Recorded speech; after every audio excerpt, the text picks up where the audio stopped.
हाँ, पूरे प्रदेश में अगर देखें, जब भी नौजवान अपनी नौकरी मांगने आया, अपने हक के लिए आया, यहाँ की सरकार ने उसे लाठी दी है। नौजवान को यहाँ अपमानित होना पड़ा है और ये बड़ा दुर्भाग्य है कि किस तरीके से पुलिस जहाँ छात्र थे, जहाँ नौजवान थे, उन्हें ढूंढती रही। हॉस्टल थे तो हॉस्टलों में जाकर के तोड़फोड़ की, बटों से मारा है। कमरे अगर किराए पर लेकर के रह रहे हैं तो कमरों में घुस गई पुलिस, उनके मोहल्ले में लगातार घुसती रही। और इतनी फोर्स का डिप्लॉय होना, ये लगातार सरकार ने नौजवानों को अपमानित किया। जिन नौजवानों ने रोज़गार मांगा उन्हें लाठी मारी सरकार ने। परीक्षाएं यहाँ पर रद्द हुई हैं, परीक्षाओं के पेपर आउट हुए हैं।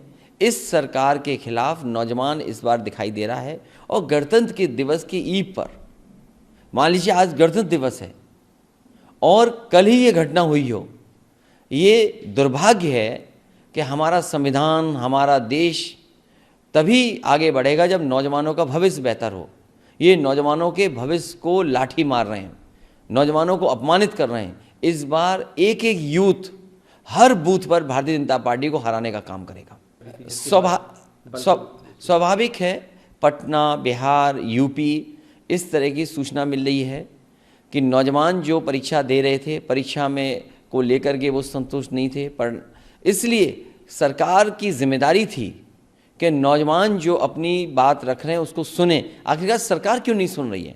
सरकार इसीलिए नहीं सुन रही है, कहीं ना कहीं उनका रास्ता भेदभाव का है, कहीं ना कहीं किसी तरीके से किसी को लाभ पहुंचाना चाहते हैं। अगर फेयर था कोई चीज़, परीक्षा फेयर हो रही थी, फेयर होने जा रही थी, तो सरकार उसके लिए क्या जिम्मेदारी निभा रही है? तो नौजवानों को कहीं ना कहीं उनके फेयर न होने पर शक था। इसी वजह से आप देख रहे हैं जहाँ जहाँ ये परीक्षाएं हुई हैं वहाँ वहाँ इस तरह की घटना दिखाई दे रही है। मैंने इसलिए कहा कि मुख्यमंत्री ये पहले मुख्यमंत्री हैं जिनके ऊपर इतने मुकदमे थे, डिप्टी सीएम पहले हैं जिनके ऊपर इतने मुकदमे थे।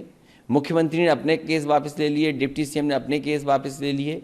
पिछली विधानसभा में सबसे ज़्यादा आपराधिक मामलों में अगर कोई सदस्य में बैठा तो भारतीय जनता पार्टी के सदस्य बैठे थे। आज जो सूची जारी हो रही है, दूसरों पे तो आरोप लगा रहे हैं, लेकिन भारतीय जनता पार्टी अपनी सूची नहीं देख रही है। उनकी सूची में भी बड़ी संख्या में वो लोग हैं जिन पर आपराधिक मुकदमे दर्ज हैं, जो कहीं ना कहीं अपराधी हैं, और इसीलिए जनता इनसे नाराज़ है। इनके लोग दौड़ाए जा रहे हैं, भगाए जा रहे हैं, कूटे जा रहे हैं। उत्तर प्रदेश में बदलाव होना तय है, भारतीय जनता पार्टी का जाना तय है। जिस तरह का आक्रोश है, भारतीय जनता पार्टी का उत्तर प्रदेश से सफाया होगा।